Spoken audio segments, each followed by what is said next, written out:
In this tutorial, we will learn how to use event structure for writing event handling code. But first, let's create our front panel.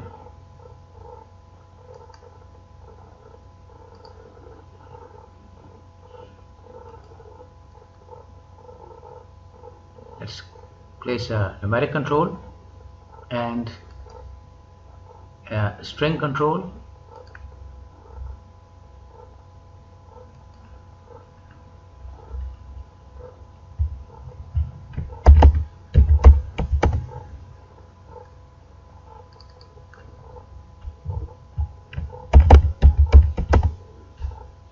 Let's place a boolean button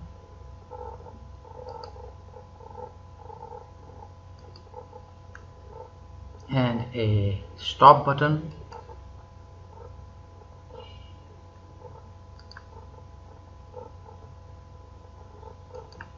and a string indicator. Let's call it action. So next we will proceed to writing our event code. So now let's go and write our code.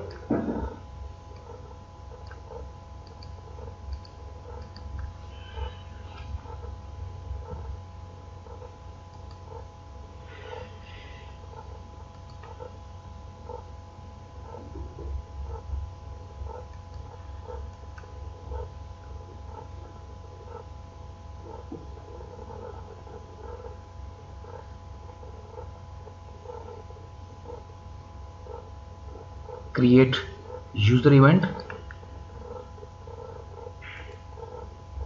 Let's create an error control.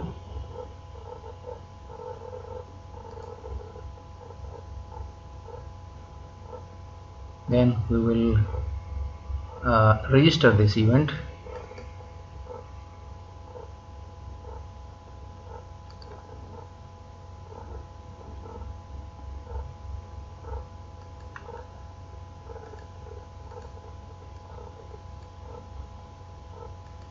Then we will use a while loop.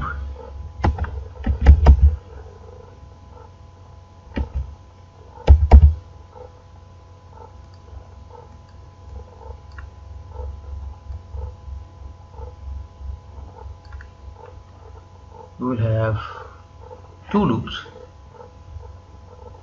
one generating the events and the other handling it. Then we will use an event structure.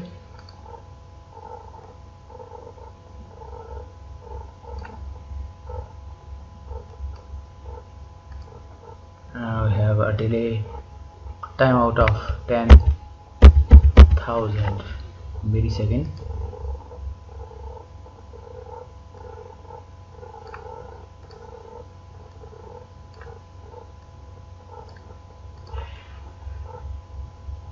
Right click the event structure and show dynamic event terminals so that we can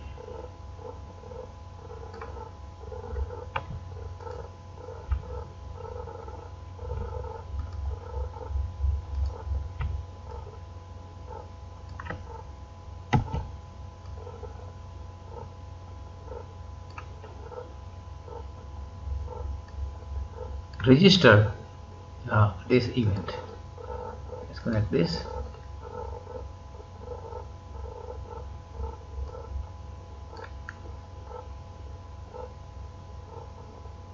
Then let's call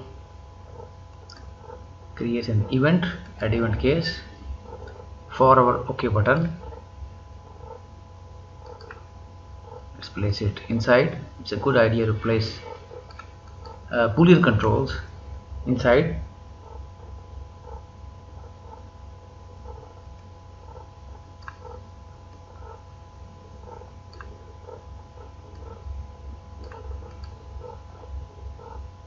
Make a little space for placing this indicator, and let's pass it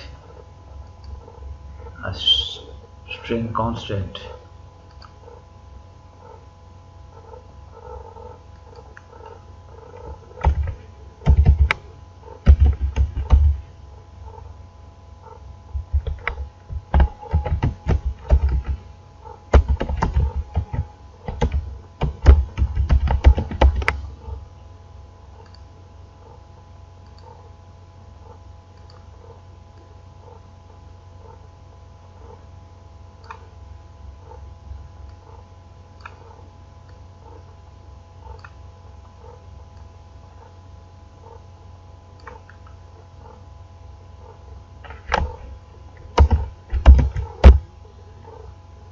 let's pass a false constant since we will not be stopping this loop here.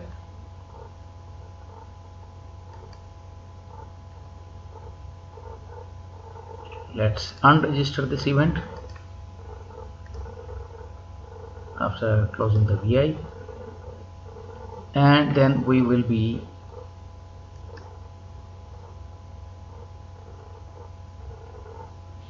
destroy this user event.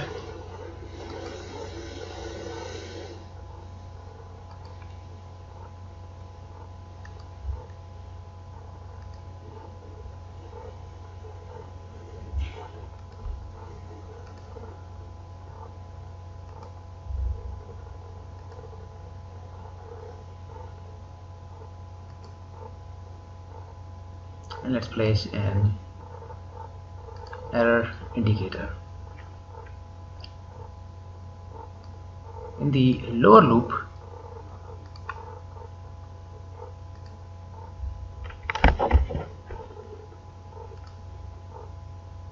we will be using this reference to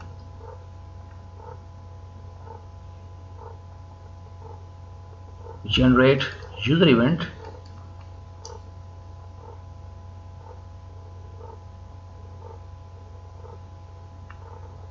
let's add a data type. Let's give it a name. Let's call it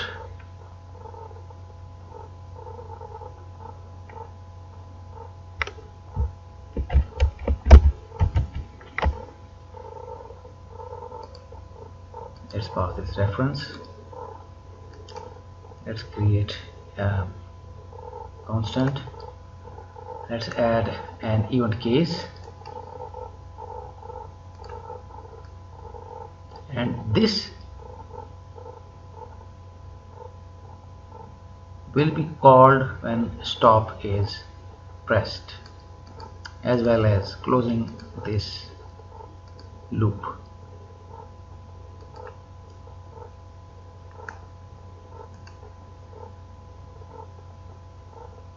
We will be iterating through this loop at 500 milliseconds. So part of the code is now complete.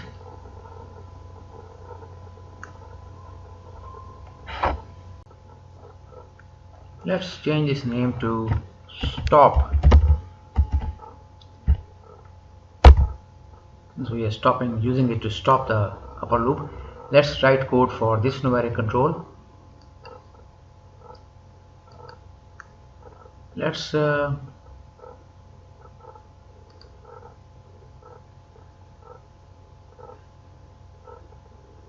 change it to key down event.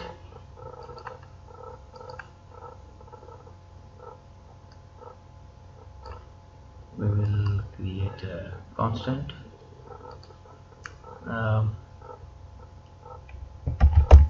numeric key down. So now let's go and write code for this control, and let's see another type of event. Add event case. Dialog box appears. Select our control, and as you can see, there are two types of events, one with the green arrow and the one with the red arrow and a question mark at the end. These are the notify events and these are the filter events.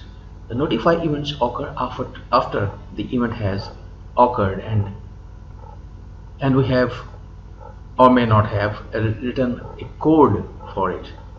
And the filter events, these red ones, occur before this event is called.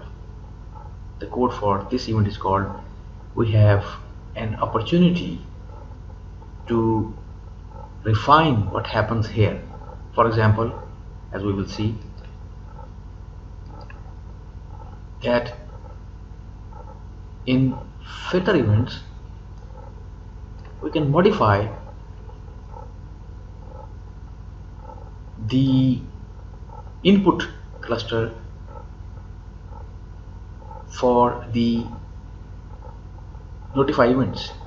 Let's choose discard. This is one of the most powerful parameter that we can pass to filter events, is to tell LabVIEW to discard the actual event, the filter event. So let's write the code. Let's say we want to discard this event.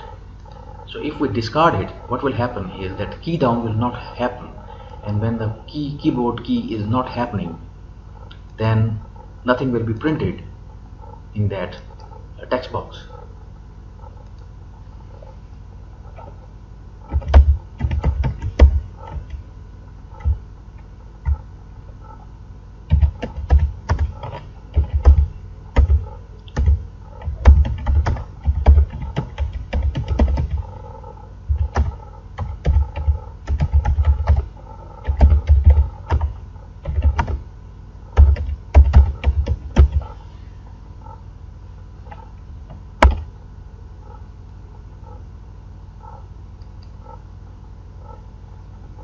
Now let's go write code for timeout.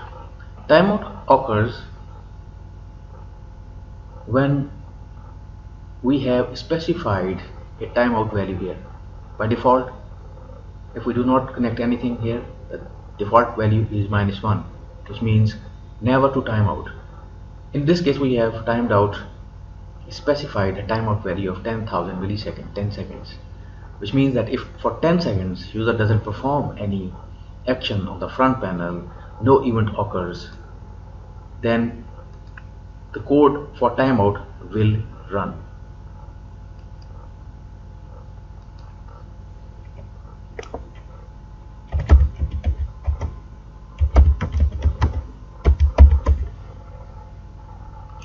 Now we had already set up a user we have already generated a user event. Let's handle that one.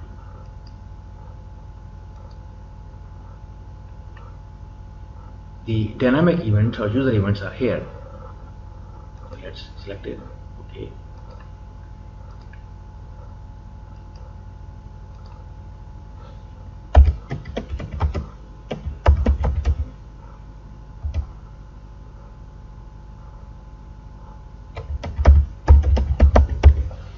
And in this case, since it's a stop event, we will be stopping this code, since lower code has already stopped.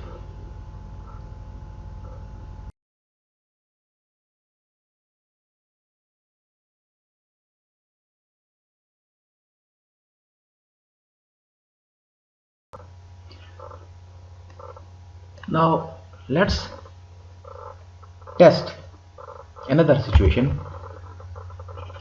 Now suppose that our front panel has a large number of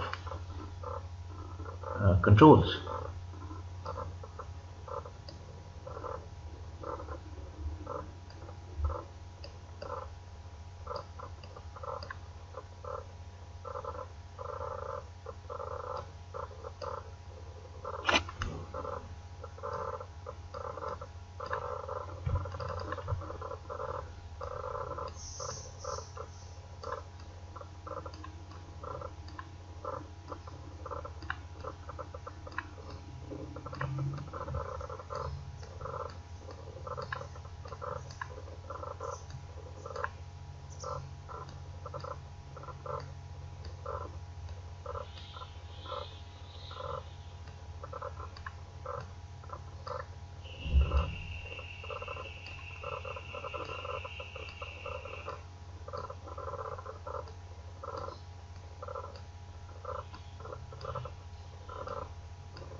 and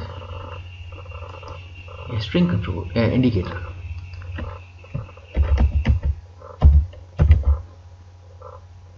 So how are we going to handle all these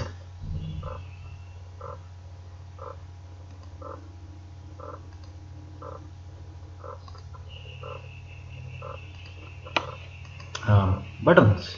There are too many to write code for. What we can do is we can get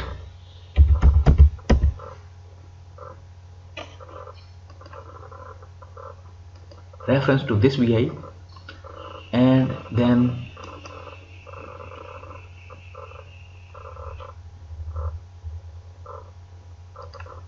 a reference to its front panel, then a reference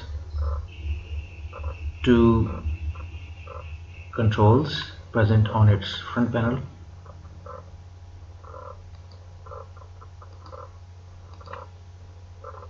and then we can call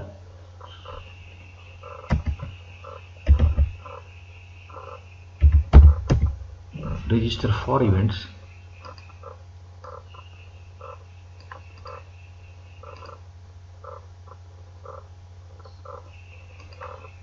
value change event for all these controls. Then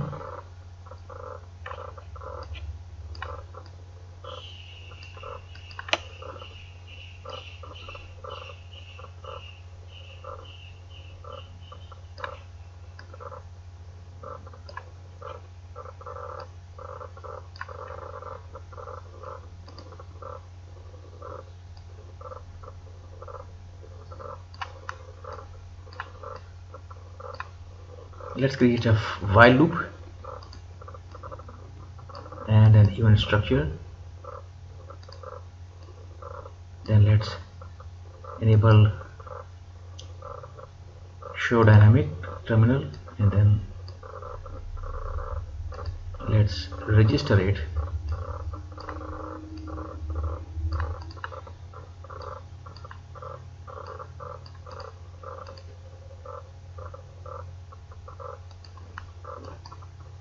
Add event case.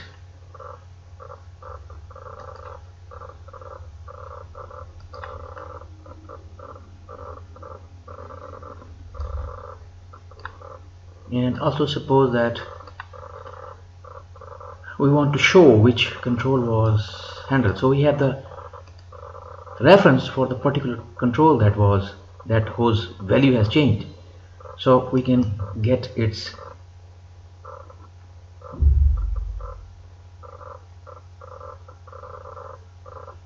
label.text, and we can use format into string function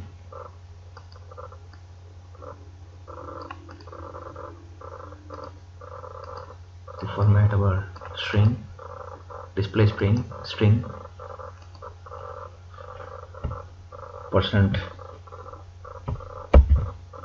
%s for string,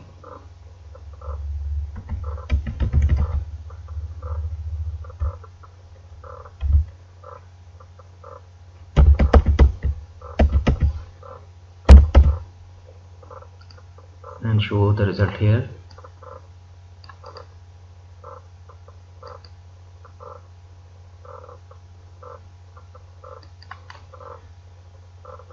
Let's have a stop button.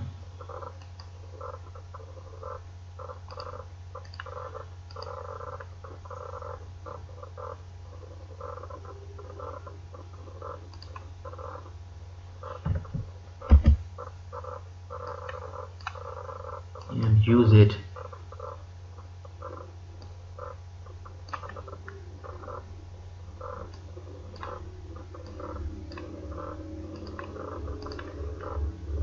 to stop this loop.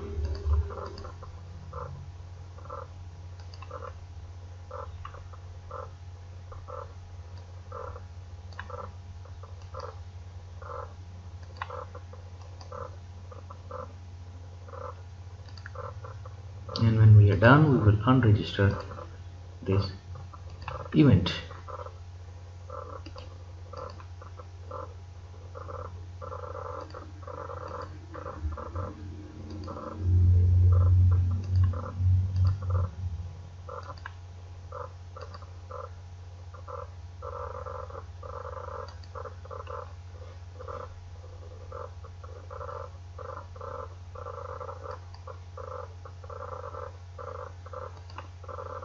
Let's create error in and error out indicators,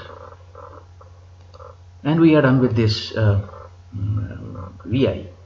So next we will be testing these.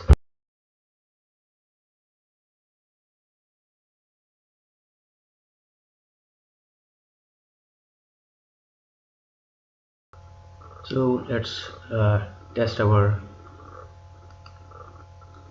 code. First let's test the first VI we had created.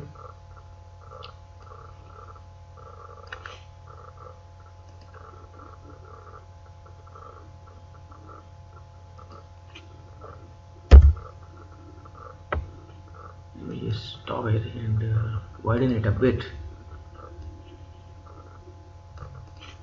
Let's restart it, and as I press the key down, you can see that the key down is shown here. If I press OK button, then boolean value has changed, the event has fired. If I press the stop button, then it will obviously stop. Let's check this input string, and I am now pressing the key, but nothing is being printed in this because the events are being discarded as this message is showing here.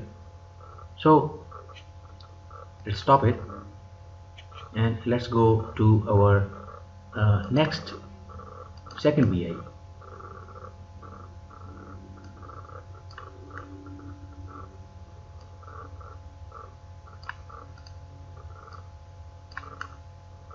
Let's run it, and I press this button.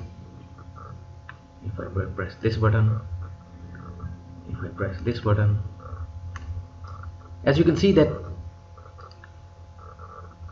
one single event is handling all these buttons dynamically. We don't know which one is going to be pressed, so we have written a generic code. So the benefit of events is that they do not consume any CPU cycles. Let me demonstrate. If I use this, which is iteration, go back,